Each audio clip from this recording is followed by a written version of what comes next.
پیش خدمت ہے قاضی شہر بمبئی حضرت مولانا اسرار احمد قاسمی صاحب رحمۃ اللہ علیہ کی تقریر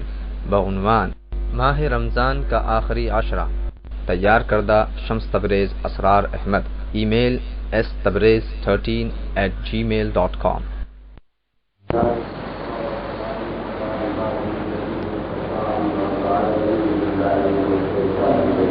بسم اللہ الرحمن الرحیم۔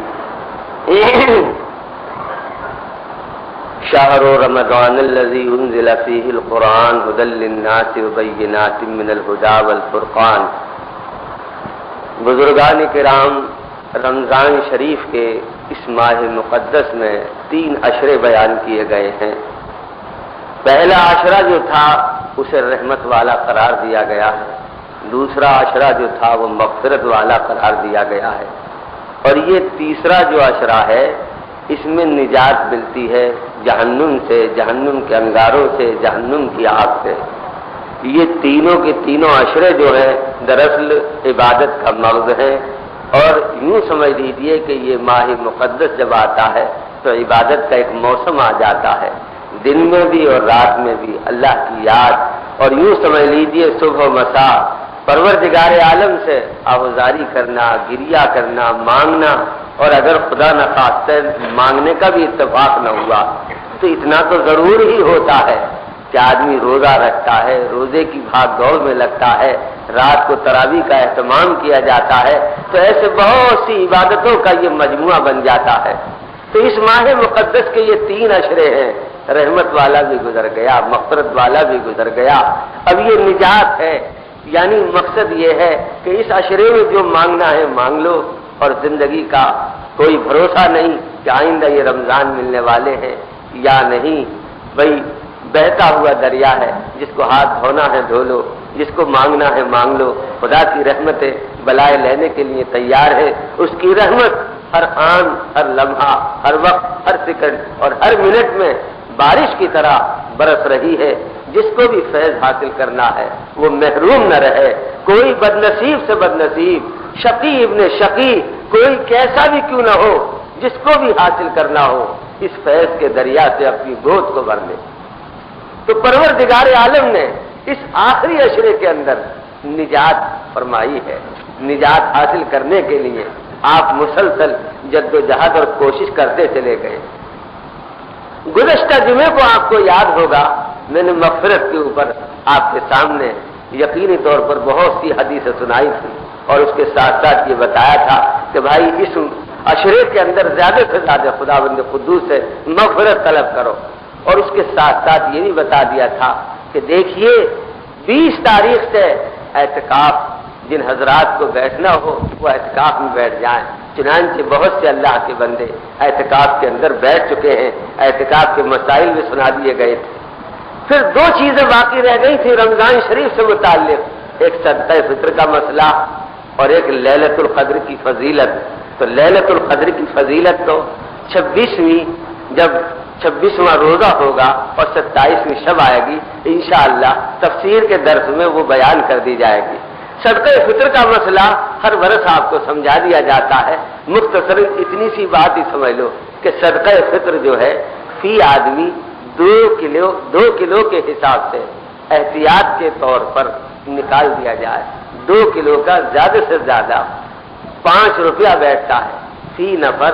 یہاں تک کہ گھر میں چھوٹے ہوں بڑے ہوں، عورت مرد بوڑھے بچے جوان سب کی طرف سے نکال دیا جائے۔ یہ صدقہ فطر چاہے عید سے پہلے نکال دو، رمضان سے پہلے نکال دو، 2-4 برس پہلے کا اور نکالنا چاہو تو نکال دو، خاص عید کے دن نکالو، عید کے بعد نکال دو، بہرحال یہ نکالنا پڑتا ہے۔ ایسے مسلمان پر یہ لازم ہے جو گویا صاحب نصاب ہو، اس کی حالت اچھی ہو۔ باہر کیف یہ صدقہ فطر کا مسئلہ تھا، اس کو اجمالی طور پر آپ نے سمجھ لیا۔ رات اتفاق سے یہاں اس مسجد میں قرآن کریم کی تلاوت کا ایک سلسلہ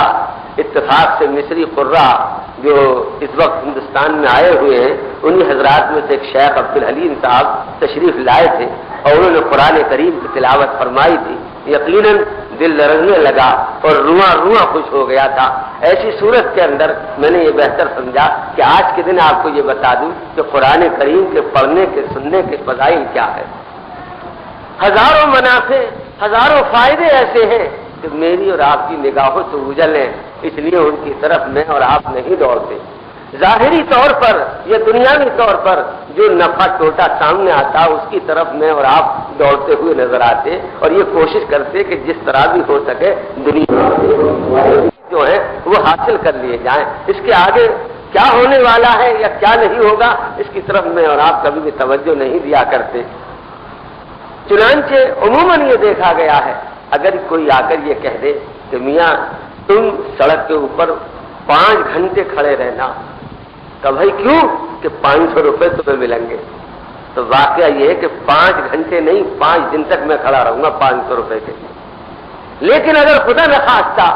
آقائے دو جہاں حضرت محمد مصطفیٰ صلی اللہ علیہ وسلم فرمائے کہ اے لوگوں اگر تم یہ بھلا کام کرو گے تو اس میں تمہارا یہ فائدہ ہوگا، تو میں اور آپ زبانی تو یہ کہیں گے کہ ہمارا اعتقاد ہے، ایمان ہے، اعتماد ہے، لیکن عملی طور پر کیا ہے؟ کیونکہ اس کا نفع اور ٹوٹا سامنے نہیں آ رہا۔ لیکن یاد رکھو مرنے کے بعد یہ نفع ٹوٹے سب سامنے آ جانے والے ہیں، اور اس کے بعد مجھے اور آپ کو یقین کامل ہو جائے گا۔ چنانچہ آقائے دو جہاں حضرت محمد مصطفیٰ صلی اللہ تعالی وسلم نے فرمایا ہے کہ قیامت کے دن اس شخص کو بلایا جائے گا کہ جس نے قرآن کریم یاد کیا ہے اور قرآن حفظ کیا ہے،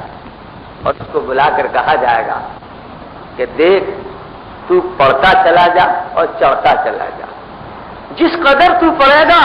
اتنی ہی اونچی منزلیں اور اتنے ہی درجے اور مرتبے تیرے بلند ہوتے چلے جائیں گے، اور تیری منزل وہاں ہے جہاں تجھے قرآن کی آخری آیت یاد ہے۔ چنانچہ سب سے اونچے مرتبے پہ اس کو بٹھا دیا جائے گا۔ ایک حدیث شریف میں آتا ہے حضور اکرم صلی اللہ علیہ وسلم نے فرمایا ہے کہ قیامت کے دن اللہ تعالی حافظ قرآن کے اور حامل قرآن کے والدین کو بلائے گا اور ان کے سروں پر ایسا تاج رکھے گا جو چاند اور سورج کی روشنی کو بھی شرما دے گا۔ ایسی صورت کے اندر لوگ تعجب سے دیکھیں گے کہ یہ کون لوگ ہیں، تو بتایا ہی جائے گا کہ یہ حافظ قرآن کے والدین ہیں، حامل قرآن کے والدین ہیں، یہ قرآن پڑھنے والوں کے گویا والدین ہیں، اور گویا ان کا جو لڑکا ہے یا ان کی جو اولاد ہے انہوں نے قرآن کی ایسی خدمت کی ہے۔ حضور صلی اللہ علیہ وسلم فرمایا کرتے تھے کہ جس شخص نے قرآن پڑھا اور قرآن کے مطابق عمل کیا اس کے والدین کے سر پر ایک تاج رکھا جائے گا جو چاند کو اور سورج کو شرما دے گا۔ پھر حضور نے فرمایا لوگوں جس نے خود قرآن پڑھا ہو اور قرآن حفظ کیا ہو تو اس کے مرتبے کی کیا شان ہوگی، اسے اللہ تعالیٰ کتنا بلند مرتبہ عطا فرمائے گا۔ اور ایک حدیث میں یوں آتا ہے حضور صلی اللہ علیہ وسلم نے فرمایا کہ قیامت کے دن اتفاق یہ ہوگا کہ حافظ قرآن کے والدین کو قبر سے اٹھایا جائے گا تو بالکل چاند اور سورج کی طرح اٹھیں گے، اور ان کے بیٹے کو بٹھا دیا جائے گا اور یہ کہا جائے گا کہ تو قرآن پڑھ، جتنا تجھے قرآن یاد ہے اسی کے مطابق تیرے والدین کی منزلیں اور درجے بڑھ جائیں گے، یہاں تک کہ اس جیسے جیسے وہ پڑھتا چلا جائے گا اس کے والدین کو مرتبہ ملتا چلا جائے گا۔ حد یہ ہے کہ آخر میں پہنچ کر جب اس کا قرآن ختم ہو جائے گا تو اس کے والدین کی آخری منزل بھی وہی بن جائے گی۔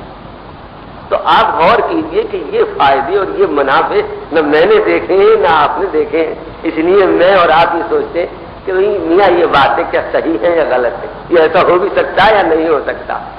خوب سمجھ لو اتو خیرے نتو خیرے چلتے پھرتوں کی بات کو میں اور آپ قابل اعتماد سمجھ لیتے، کہتے اگر کسی نے یہ کہہ دیا کہ 5 روپے تجھے دوں گا تو اعتبار، لیکن آقائے دو جہاں حضرت محمد مصطفیٰ صلی اللہ علیہ وسلم کی باتوں پر اعتبار نہیں ہے۔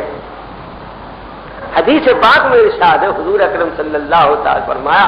اے لوگوں جب تم قرآن کریم پڑھتے ہو تو اللہ تعالیٰ ایسے کان لگا کر سنتا ہے جیسے تم میں سے کوئی آدمی کسی خوبرو کا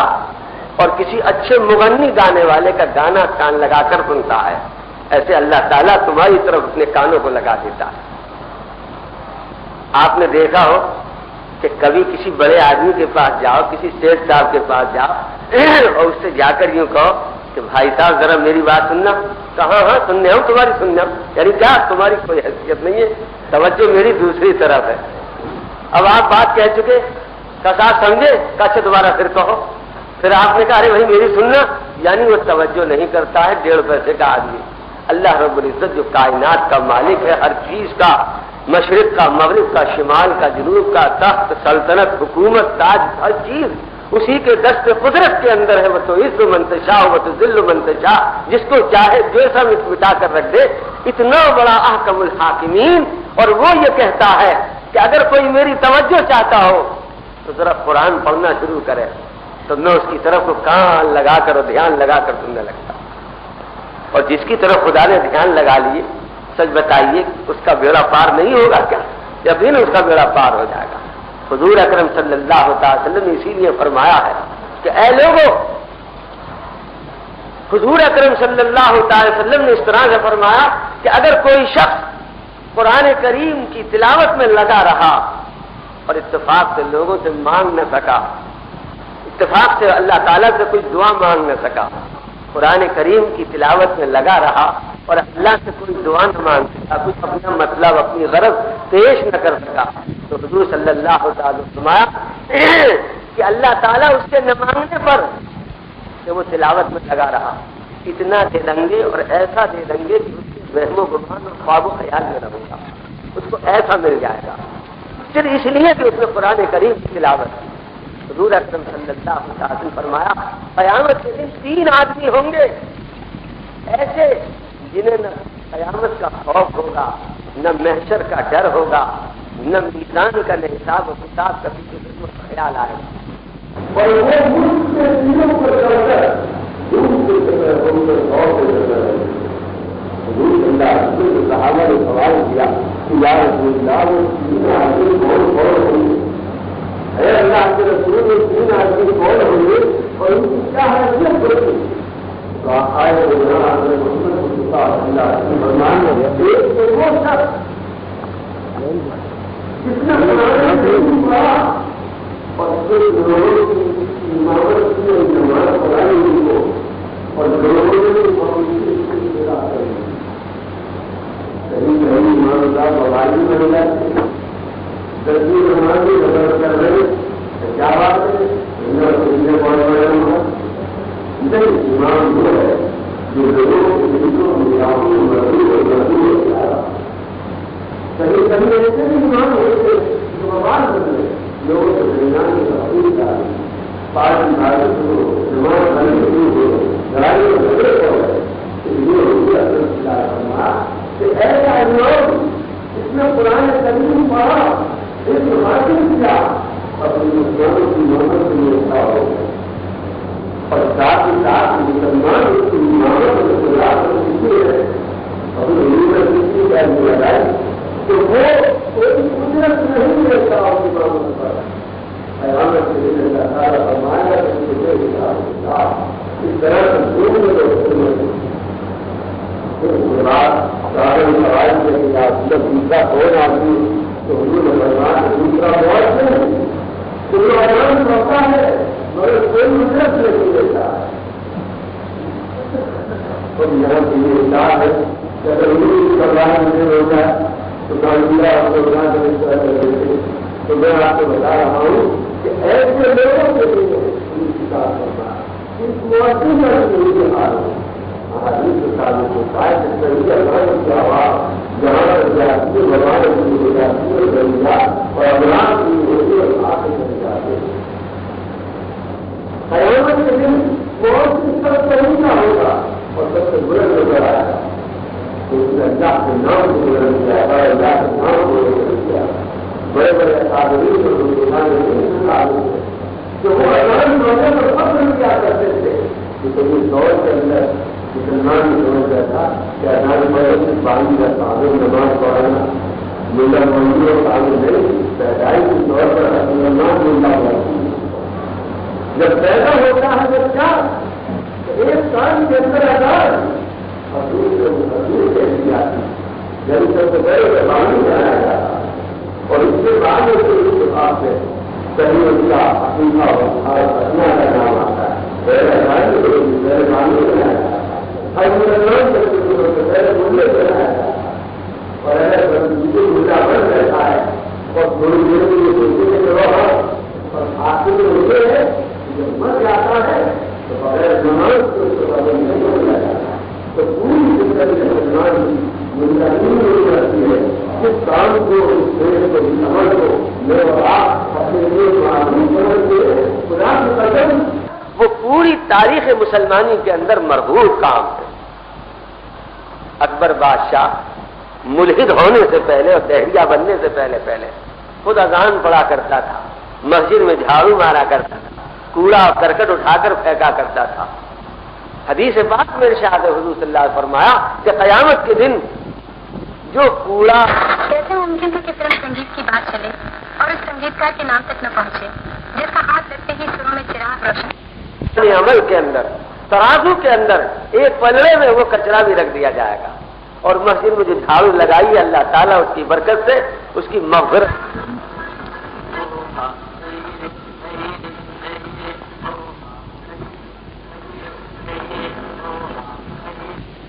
تو دیکھیے ایک تو امام اور ایک بانگی صاحب دونوں کے دونوں گھومتے پھریں گے. صحابہ نے کہا کہ یا رسول اللہ تیسرا کون آدمی ہے؟ آپ فرمایا تیسرا وہ آدمی ہے کہ جو اللہ تعالیٰ کے حکم پر اور اس کی اطاعت و فرما برداری کو بھی سمجھے اور اس کے حکم کے تابع فرمان رہے اور اس کے جو ماتحت غلام نوکر چاکر خدام ہو آل اولاد ہو ان کے ساتھ ظلم و ستم نہ کرے. یہ تین آدمی قیامت کے دن مشک کے ٹیلوں پر گھومتے پھریں گے اور گردش کرتے پھریں گے اور انہیں کوئی قیامت کا غم اور کوئی فکر نہ ہو. بتائیے کتنے بڑے بڑے فضائل ہیں قرآن کریم کی خدمت کرنے والوں کے. حضور اکرم صلی اللہ تعالی فرمایا کہ لوگوں جس شخص نے قرآن کریم کی تلاوت کی اللہ رب العزت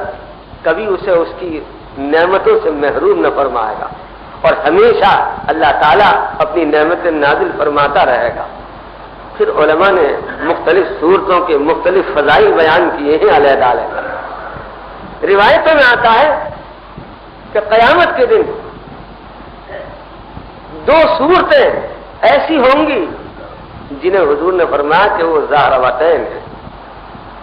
کہ یا رسول اللہ یہ کیا ہے؟ کہ یہ سورہ بقرہ اور سورہ آل عمران ہے. اے لوگوں ان کی تلاوت کیا کرو. قیامت کے دن دو صاحبان یا دو بادل یا دو پرندے بن کر تم پر سایہ فگن ہو جائیں گی. پھر حضور صلی اللہ علیہ وسلم فرمایا کہ اے لوگوں یہ دو صورتیں ایسی ہیں کہ باطل پرستوں کو اور جادوگروں کو یہ کبھی حفظ نہیں ہوا کرتی. حضور صلی اللہ تعالی وسلم نے ایک موقع فرمایا اے لوگوں قرآن سے غافل مت ہو جانا. یہ اس طرح سے چلا جاتا ہے جیسے اونٹ کھولتے ہی کھوٹے سے غائب ہو جاتا ہے. یعنی اس کی تلاوت برابر کرتے رہنا. اگر تم نے اس کی تلاوت چھوڑ دی تو تم بھول بھی جاؤ گے. اسی طرح سے اور بہت سی روایتیں آتی ہیں. ایک حدیث میں یہ آتا ہے حضور صلی اللہ علیہ وسلم فرمایا چنانچہ لوگوں کو کبھی کبھی ان باتوں پر بڑا اچنبھا اور تعجب ہونے لگتا ہے کہ میاں اتنی فضیلت ہے اتنی فضیلت ہے. جی ہاں اتنی فضیلت ہے. لیکن دیکھو ایک حدیث یہ بھی ہے حضور صلی اللہ علیہ وسلم نے فرمایا کہ جس شخص نے قرآن کریم کو پیٹ بھرنے کا ذریعہ بنایا, جس شخص نے قرآن کریم کو پیٹ بھرنے کا اور معاش کا سہارا بنایا اور اس کے ذریعے سے لوگوں سے پیسے مانگتا پھرا, تو قیامت کے دن یہ شخص اس حالت میں لایا جائے گا میدان محشر میں کہ اس کے چہرے پر سوائے ہڈی کے گوشت کا نام نہ ہوگا اور لوگ سوچیں گے اور دیکھیں گے کہ اس نے قرآن کریم کو فروغ کیا تھا. اسی لیے علماء نے بیان کیا ہے علماء کی دو قسمیں ہوئی ہیں, ایک علماء متقدمین اور ایک علماء متاخرین. علماء متقدمین نے امامت کا, اذان کا, قرآن کے پڑھنے پڑھانے کا, درس کا, تدریس کا جتنے بھی طریقے ہوتے ہیں ان تمام کی اجرتوں کے لینے کو اور دینے کو منع فرمایا. لیکن متاخرین علماء نے چونکہ مسلمانوں کی حکومتیں اس وقت قائم نہیں ہیں, اس اعتبار سے علماء متاخرین نے فتویٰ دیا کہ امامت کا, اذان کا یا فرض کیجئے کسی مدرسے میں پڑھنے پڑھانے کا اگر کوئی شخص اجرت لیتا ہے تو وہ جائز ہے. لیکن وہاں بھی یہ بتایا کہ اولا اور بہتر یہی ہے کہ نہ لے اور کوئی دوسرا ذریعہ معاش اختیار کر کے فی سبیل اللہ دین کی خدمت کرتا چلا جائے، یہاں تک فرمایا گیا۔ لیکن ابھی تک علماء نے چند چیزوں کو باتفاق آرا منع فرمایا۔ مثال کے طور پر قرآن کریم تراویح کے اندر اگر کوئی شخص سناتا ہے اور اتفاق سے لوگ اس کو دے دیں اپنے طور پر تو اس کو تو جائز قرار دیا، لیکن اگر کوئی ٹھہرا لے تو ایسے حافظ کے پیچھے تراویح پڑھنے کو منع فرمایا، اور یہ کہا ہے کہ اس سے بہتر یہ کہ علم ترا سے پڑھ لی جائے۔ جو بھی ٹھہراوے اس کے لیے یہی بتایا گیا۔ اسی طرح سے آپ نے دیکھا ہوگا کہ رمضان سے پہلے شب برات آتی تو دسیوں آدمیوں کے دل میں خیال آتا ہے کہ ہمارے دادا مر گئے تھے، ہمارے پردادا مر گئے تھے، اماں مر گئی، نانی مر گئی، فلاں، اور انہوں نے سب کے نام یاد کرے، کاغذ پہ لکھے اور جیب میں ڈالے 10-20 روپے اور چل دیے قبرستان، اور ملا لوگوں کو پکڑے پھرتے کہ 5 آنے والی کے 10 آنے والی کے 15 آنے والی کے 1 روپے والی۔ آپ یاد رکھ لو یہ فاتحہ واقعہ اور ان سب چیزوں کا کوئی ثواب نہیں پہنچتا ہے، کسی بھی عالم سے فتویٰ لے لو۔ یہ پیسے اور اس طرح سے تقرر کرنا اور اس طرح سے مقرر کرنا کہ اتنے میں میری فاتحہ اور اتنے میں اس کی فاتحہ اور اتنے میں اس کی، یہ سب ناجائز ہے اور اس کو منع فرمایا ہے۔ قرآن کریم کو کوئی فروخت کر نہیں سکتا اور کوئی خرید نہیں سکتا، یہ انمول موتی ہے، اس کی کوئی قیمت اور اس کی کوئی بولی نہیں ہے، اس کی بولی کوئی بول نہیں سکتا۔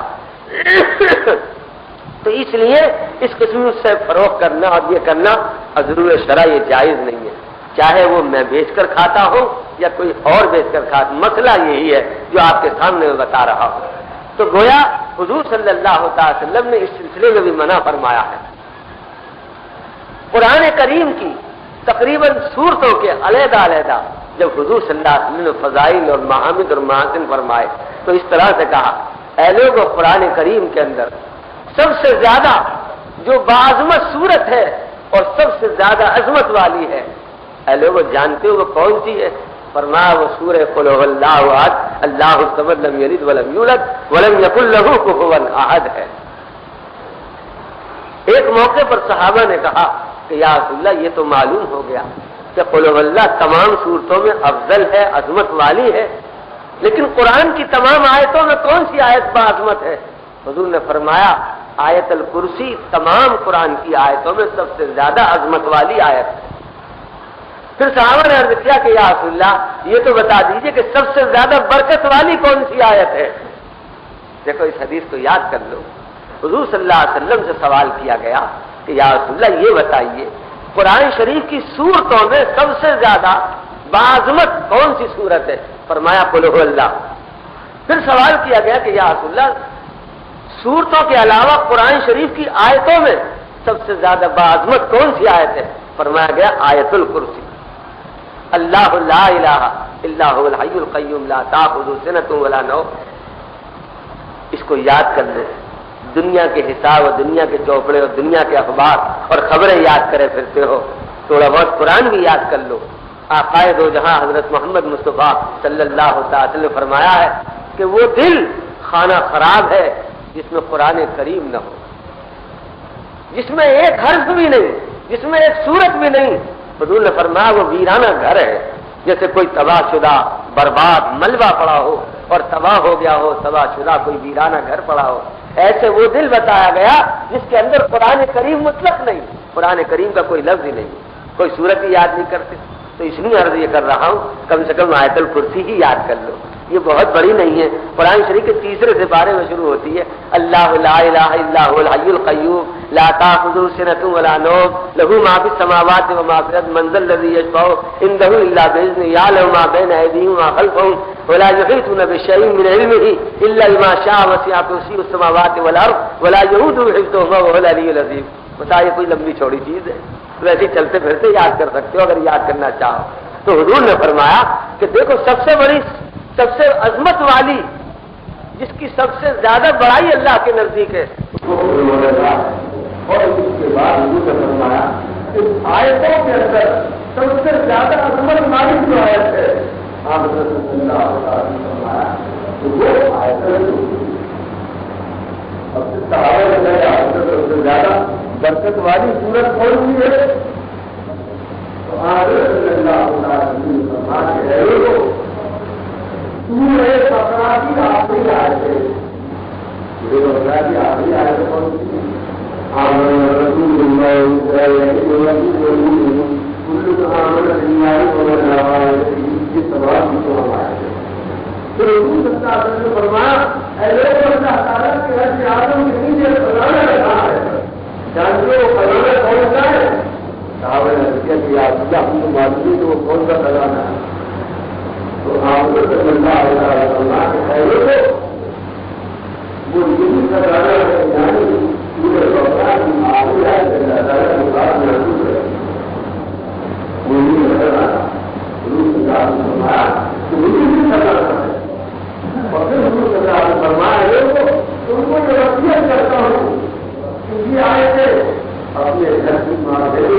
مرتبہ یہ صورت پڑی اس نے آتما بڑھائی یعنی پردے سپارے پڑے یہ سورت ہے، اس سورت کے پڑھنے پر 15 سال بترا ہے تو آپ کہیں گے کہ اس کا مطلب دنیا نہیں ہوا جیسے حضرت بنانے والے کی ضرورت ہی نہیں ہے، پورا قرآن شریف پڑھنے کی ضرورت نہیں، تو روز آنا بس 2 دفعہ پڑھی اور اس کے بعد قرآن کے سوال دیتے ہیں۔ آپ ایک سورت کے پڑھنے پر 15 سالوں کو سوال مل جائے تو 127 سورتیں پڑھو گے تو کتنا سوال ملے گا؟ 127 مطلب تو سوال بڑھتا ہی چلا جائے، ہمارے میں سینکڑوں قرآن کا سوال مل جائے، اس لیے تعالیٰ کی رحمت کو محدود مت کرو اور بھول بلندیوں میں نہ پڑھو۔ جیسے کہ بعض لوگوں نے ایک واقعہ لکھا ہے جس کے بعد ایک گورنمنٹ یونیورسٹی سے بن گئی اور اس کی عادت ہر چیز میں شک کرنے اور بحث کرنے کی تحریر کرنے کی بڑے نیز گناہ مالیت سب معلوم کرتے جائیں گے۔ ایک دن تیری میں آ گئے کہ تیل میں آئے تو دیکھا اس کا پوری لگ رہا ہے اور گھوم رہا ہے تو بیٹھ کی طرح بڑھو دیکھنے لگے دیکھنے والے کیا ہے سمجھ دیکھ دے دو اچھا تم یہی بڑے ہو میں آتا ہوں وہ لے گیا تیل لے کر آیا تو وہ وہی کہنے کہ مجھے ایک بات میری ضرورت نہیں آئی میری ضرورت ہے کیا کہ یہ جو بیل گھوم رہا ہے اور اس کے ذریعے پڑی ہے کیا وجہ ہے چلتا تو پہلا جو ہے لڑکی سے بڑے چلتا تو اس نے کہا آپ کی بات صحیح ہے غلط بات یہ ہے کبھی کبھی تو بہت ہو جاتا تو مجھے کہتے ہماری گھنٹی رک جائے گی اور گھنٹی کی آواز بند ہو جائے گی اس کو روکتے تو میں آدھے گھنٹہ وہاں پر رہتا ہوں بات تو صحیح ہے لیکن اس کا کبھی نہیں کیا گھنٹی بڑی ہو اور چہرے میں اور ایسی گربت کو ہلا کر تو کیا ہوگا تم اس کا مجھے جو ہے آپ مجھے آ کے دیکھیے کہ میری چیز اور آپ میرے زبان ہو چاہیے اگر میں کو سنیے تو میں اوپر پر جاؤں گا جیسے مجھے ہو جائیں گے اور پھر کبھی بھی یہ نہیں چلے گا آپ جائیے تو جیسے شروع بات کرنے کی آسان نماز ہو جاتا ہے 15 سالوں کے بعد ہے تمہیں ضرورت کیا ہے ایسے حقیقت میں آتا نہ فرمایا یہ کیا تمہیں ایک مرتبہ کو سمجھنا پڑے اسے 10 سالوں کے بعد اور ایک روایت کی گئی ایک مرتبہ پڑے اسے 7.5 سالوں کے بعد ملتا ہے بتائیے کہاں 7.5 سپارے کہاں 10 سپارے اور کہاں 15 سپارے اتنا ثواب ملے گا اتنے ثواب کی محروم ہونے کی ضرورت تھا تو بولا آقائے دو جہاں حضرت محمد مصطفیٰ صلی اللہ علیہ وسلم نے قرآن کریم سے بے شمار فضائل بیان فرمائے۔ ایک حدیث میں آتا ہے حضور صلی اللہ علیہ وسلم فرمایا کہ اے لوگوں ہر چیز کی اصولی ہوتی ہے اور ایک کوہان ہوتا ہے، یعنی جو پورے قرآن کا کوہان کیا ہے پورے بقرہ ہے اور اے لوگوں اس صورت کے اندر ایک آیت ایسی ہے کہ تمام آیتوں کی پرداز ہے اگر اندر کو کیا ہے تو وہ آیت الکرسی جو آیت الکرسی ہے اور اس کو بڑا ہے۔ ایک حدیث میں آتا ہے حضور صلی اللہ علیہ وسلم ہر چیز کا ایک حکم و جمال پورے قرآن کریم کا حکم و جمال اور قرآن کی بلند پورے اعتماد۔ ایک حدیث میں آتا ہے حضور صلی اللہ علیہ وسلم کہ اے لوگوں جس شخص نے تمہارے وقت پورے یاسین کی تلاوت کی تو اللہ تعالیٰ تمہارے کے شام تک اس کے تمام کام دیے جاتے ہیں۔ ایک روایت میں آتا ہے اے لوگوں اس پورے یاسین کو تم اپنے مردوں کے پاس پڑھا کرو۔ ایک حدیث میں آتا ہے جس شخص نے پورے یاسین کی تلاوت کی اللہ تعالیٰ کی مغفرت فرمائے۔ ایک روایت میں آتا ہے ہر چیز کا ایک دل ہوتا ہے پورے قرآن کریم کا دل پورے یاسین۔ ایک حدیث میں آتا ہے اللہ فرمایا اے لوگوں اللہ تعالیٰ نے ایسی سورت مجھے عطا فرمائی ہے لیکن تورات میں انجیل میں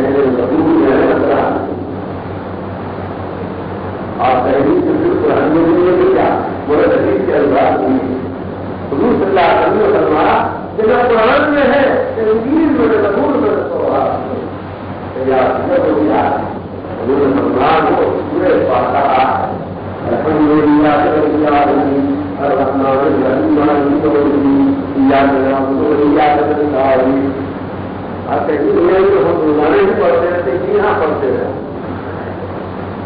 حضور صلی اللہ علیہ وسلم فرمایا کہ لوگوں قرآن کریم کا جو موجودہ ہے کہ اگر کسی چمڑے کے اندر کو بند کر آگ لگا دیا جائے تو جب آگ جلا نہیں کرے ان کی روایت اور انہوں نے مختلف مسائل اثر کیے ہیں اور مختلف تعلیمات کی ہیں ان میں سے عجیب و غریب تعلیم ہم کی ہے کہ درخت کس کا قرآن ہے کہ قرآن کریم جس کے سینے میں محفوظ ہوگا اللہ تعالیٰ ان کے لیے آدمی جانتے آرام کرتے کیونکہ ان سینہ جو ہے اس کی چمڑے کا ہے تو قرآن کریم جس میں محفوظ ہے وہ کیسے چلا دیا جائے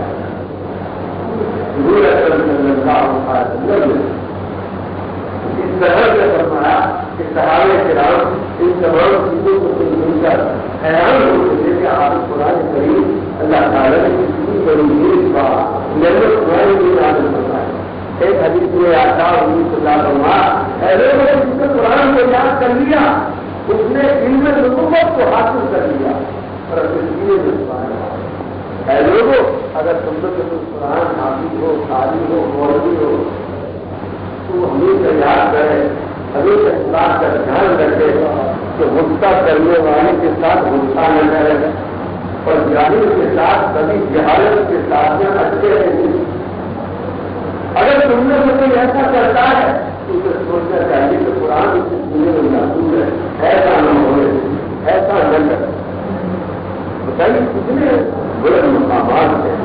اس بات کی آئیوں کے اور ان لوگوں حضور اکرم صلی اللہ علیہ وسلم فرمایا کہ جو شخص ماہر قرآن ہے وہ تو ایسے ہے جیسے کہ اللہ تعالیٰ نے مقرر فرشتے ہیں فرشتوں کی محفل میں رہتا ہے اور ایک وہ قرآن کریم اٹک کے لوٹا ہے کہ حضور اللہ فرمایا اے لوگوں اسے اللہ تعالیٰ دوہرا ثواب عطا فرمائے ضرور ثواب عطا فرمائے. ایک روایت میں یہ آتا رسول اللہ فرمایا اے لوگوں جو سب قرآن کریم کو دیکھ کر پڑھتا ہے اللہ تعالیٰ کو دوہرا ثواب دے اور جو شخص بغیر ٹینشن میں پڑھتا ہے اس سے سلاح نکل کر ثواب ملے. اور اس روایت کی تصویر فرمائی کہ اللہ تعالیٰ اسے 1000 گنا ثواب ملے گا اور دیکھ کر پڑھنے والے کو 2000 گنا ثواب ملے گا. اور وہ علماء کا اس میں خلاف ہوتا ہے کہ اس سے یہ ثابت ہو گیا کہ حافظ کی فضیلت کم ہے اور ناظر کی فضیلت بڑی ہوئی ہے. حالانکہ خدا قائد اور جہاں حضرت محمد صلی اللہ علیہ وسلم بحالت علم ہمیشہ قرآن کریم زبان کا کرتے تھے اور ہمیشہ آپ کا معمول تھا. لیکن ساتھ ہی ساتھ حضرت عمر رضی اللہ تعالیٰ وغیرہ کے بارے میں مشہور ہے کہ ان کے پاس تلاوت کرتے کرتے دیکھ دیکھ کر پڑھتے پڑھتے جو قرآن جو تھے وہ کر گئے اتنی تلاوت دیکھ کر تو علماء نے بیان یہ کیا کہ طرف کی روایت کی توڑی اس طرح کی یاد رکھتی ہے کہ ایک موقع ایسا بھی آتا ہے کہ جب آدمی قرآن کریم دیکھ کر پڑھتا ہے تو اللہ تعالیٰ اسے بڑی ضرور دیتا ہے کہ وہ سمجھ کر نہیں پڑھو اور اس کو عالمی سمجھو اور پھر عملی کرو. تو ایک نظر میرے پاس میں بتاتے ایک تو قرآن کریم کا دیکھنا خود عبادت ہے اسے ہاتھ لگانا خود عبادت ہے. قرآن کریم کو ہاتھ لگانا یہ بھی عبادت ہے. یہ فرمایا کہ جو ہاتھ لگاؤ ناپاکی کی حالت میں پڑھو مت. قرآن کریم کے آداب میں سے یہ آداب ہے کہ قرآن کریم کو ناپاکی میں پڑھ بھی نہیں کرتے اور ہاتھ بھی لگاؤ اور بے وضو پڑھ سکتے ہو لیکن ہاتھ نہیں لگا سکتے چاہے وہ کوئی طریقہ. تو اب آپ نے کر لیجیے جب قرآن کریم کو دیکھ کر پڑھو گے تو ہاتھ بھی لگے گا اور دیکھو گے کہ اللہ کے کلام کو تو ہاتھ بھی لگا اور دیکھا بھی. اور تیسری بات یہ ہوگی کہ خدا نخواستہ زبانی پڑھنے میں جب دیر کا کچھ امکان غلطی کا ہے تو ہو سکتا ہے وہ غلطی صاف ہو جائے گی. یقینی طور پر 3 باتیں ہوں اور چوتھی بات انسانی طور پر یہ ہے کہ قرآن کریم کی تبدیلی کی طرف لکھا جائے گی، تبدیلی کی طرف جائے گی، اور پھر اس تبدیلی اور تبدیلی کے علاوہ فوراً آپ کو یہ احساس ہوگا کہ بھائی تم سے رسی کیا ہے، اللہ کا کیا فرمان ہے، میں کس طرح سے آتا ہوں، یہ دوسرے سے قرآن کیا کہا تھا، قرآن کیا کہہ رہا، اور میرے اعمال زندگی کی سارے بجا رہے ہیں، تو گویا اس سے یہ فائدہ سامنے رکھتے ہوئے حضور اکرم صلی اللہ علیہ وسلم نے کہ اس طرح سے اس کو تھوڑا جواب مل جائے۔ قرآن کریم یہاں تک اللہ رب العزت کی کتاب کو نازل فرمایا، ایسی عظیم و عظیم کتاب ہے کہ ایک ہے ایک ہر جو ہے وہ خود معجزہ بنا، وہ خود معجزہ بنا۔ قرآن کریم کی تمام آیتیں جو ہیں یہ شہرات کیسے شہادت آئے، بعض عمر نے یہ کہا ہے اس سے ہزار آئے، لیکن مختلف اخبار میں آخری قول جو ہے وہ یہ ہے کہ 1600 شہادت آئے۔ آپ جیسے ٹیلیویژن کا نمبر یاد کرتے ہو، یاد کرتے ہو 1600 شہادت آئے، جیسے کہ ہندو بنا رہے گا آپ کے سامنے آ جائے گا۔ قرآن کریم کی ہے اس کے اندر 7 منزلیں اور ہر منزل کے اندر پروردگار عالم بڑے عجائب اور خرائط ہے، اور پھر اس کے بعد میں علماء نے اس کے گویا علیحدہ علیحدہ اس سے قرار دیتے ہیں جس سے آپ ہمیشہ کہتے تھے پارا یا پارا، پارا پارسی کا لفظ اور 3 پارا یعنی 3 ایک کا ایک حصہ، ورنہ عربی میں جز کہا جاتا ہے، جز الاول، جز الثانی، جز الثالث، اس طرح سے کہا جاتا ہے۔ فارسی اردو کے بالکل نزدیک ہے، اس لیے جز کو بن جانتے ہوئے پارا پارا جانا ہے۔ 3 دن پر اس کو اس طرح سے تقسیم کر دیا ہے کہ مہینے کے بھی 30 دن ہوتے ہیں۔ اگر کوئی تک 12 روز کا پڑھنا شروع کرے تو ہر مہینے ایک قرآن کا ختم ہوگا، برس میں 12 مہینے ہوتے 12 قرآن ختم ہو جائے گا، اور اس کے ساتھ اللہ تعالیٰ نے اس کو 4 برس کی اگر زندگی دے دی تو حساب لگا لو تو اس میں کتنے قرآن پڑھے ہوں گے۔ آپ کہیں گے حساب لگانے کے بعد میں ارے جی ہاں آپ بہت سنیے، آپ پورے بچے اور قرآن مستقبل کرتے ہو، کبھی کبھی ایسا ہوتا ہے کہ رمضان مستقبل کرنا، لیکن پھر کیا ہو جاتا ہے کبھی ایک آدمی بڑھ گیا اور بڑا بن گیا، بڑا دن بڑے کر دیا، کبھی میں دودھ نہیں ہے جب بڑا بات نہیں باتوں میں رہے قرآن ہے۔ یاد رکھو قرآن کریم ایک ایسی نعمت ہے کہ مرنے کے بعد آنے والی ہے۔ عقائد حضرت محمد مصطفیٰ صلی اللہ علیہ وسلم فرمایا کہ جس طرح میں قرآن کریم کا ایک لفظ نہیں پڑھا، ایک حرف نہیں پڑھا، اللہ تعالیٰ کو تصویر بھی عطا فرمایا۔ اس طرح سے جو الف لام میم یہ 3 حرف ہیں، یہ ایک نہیں ہے، لہذا الف لام میم 3 لفظ کہنے اور 3 حرف کہنے 3 نہیں جاتے۔ اب سوچو اس میں جملہ حروف کتنے ہیں اور کتنے لفظ ہیں، کوئی تمام متعلق ہے۔ اگر آپ نے تلاوت کی کتنی بولیاں آپ کو بیٹھے بٹھا اللہ تعالیٰ تو ایسے بہت سے قرآن کریم کے فائد ہیں اور جو اجتماع کے مناظر ہیں کہ جو میری اور آپ کی نگاہوں کو سیدھا ہے اور مخفی ہے،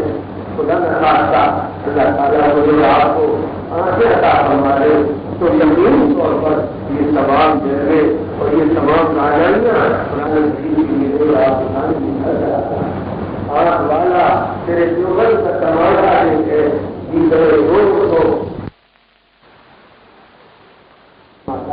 جب بندہ اپنے ہاتھ مار دیتا تو اللہ تعالیٰ کی رحمت خاص طور پر اس پر آتی ہے، اور ایک اس وقت جو قرآن حدیث کو تلاوت کرتا حدیث شریف میں آتا ہے قیامت کے دن گنہگار سے پکڑ کر لایا جائے گا تو اس کے بعد اس شخص کھڑا ہوگا، وہ آگے بڑھے گا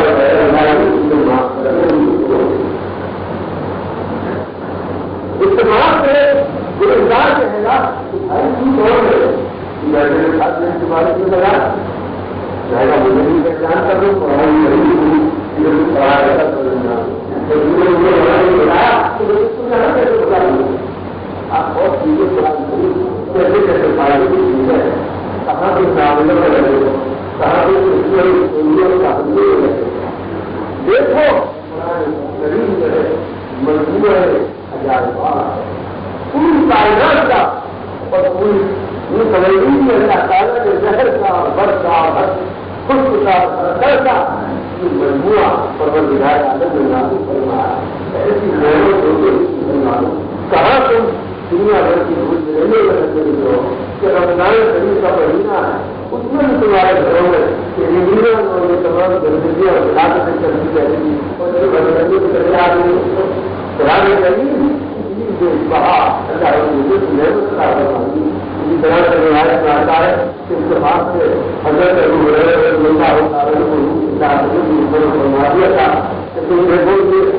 بیت المال خریدنے کا دھیان رکھنا تو یہ بچا ہے ایک دن وہ ڈنڈا لیے ہوئے تلوار لیے ہوئے بتا رہے ایک بوڑھا آدمی آیا اور اس نے آتے اپنی آدمیوں میں بھرنا شروع کر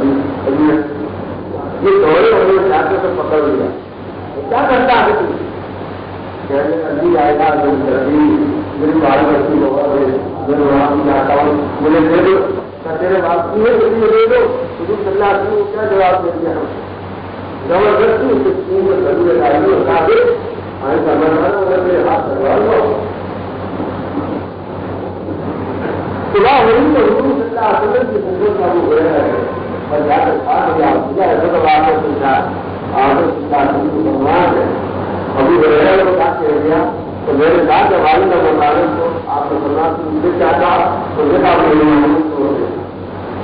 بناؤ آج کیا آئے گا دوسرے دن درگا تو پھر وہی چل رہا ہے اور گھر سے لے کے چلا پھر ابو ہریرہ زندہ اپنا سے حضور کو حضور کی طرف سے دکھا دیا کتنا پسند کھا کر بیٹھا ہوا پھر میرے آپ کو چھوڑ دیا پھر حضور کے ساتھ حضور نے بننا تو کل پھر آئے گا قرآن کے آگے جب میں نے کہا کہ یا رسول اللہ اگر اب سے آیا تو میں اسے رسول سے نہیں لاؤں اسی وقت پر وہ پورا سکا آیا اور گھر تک لے کر چل پڑا انہوں نے پہنچا حضور کو دلا دیا اور جا کے چل حضور کے پاس اور وہ کہتے نہیں ہے یار سکون سے نکالنے کی بہت ہے معاف کرتے ہیں معاف وہ حجیب ہے آگے اس نے کہا چل چھوڑ تجھے ایک کام کی بات بتا دوں اب وہ زندہ مطابق عادت بتا دیں پہلے لگے تو گھر کے ساتھ کام کی بات ہے کوئی چیز آج اگر لوگ کی پردے رکھی جائے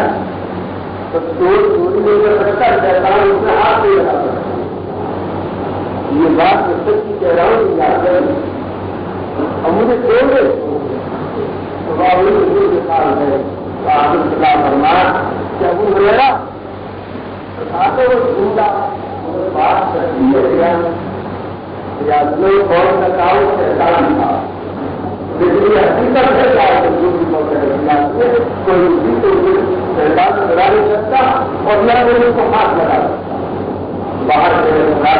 بہت سزا ہے جو آپ کے سامنے ہر طرف آ رہی ہے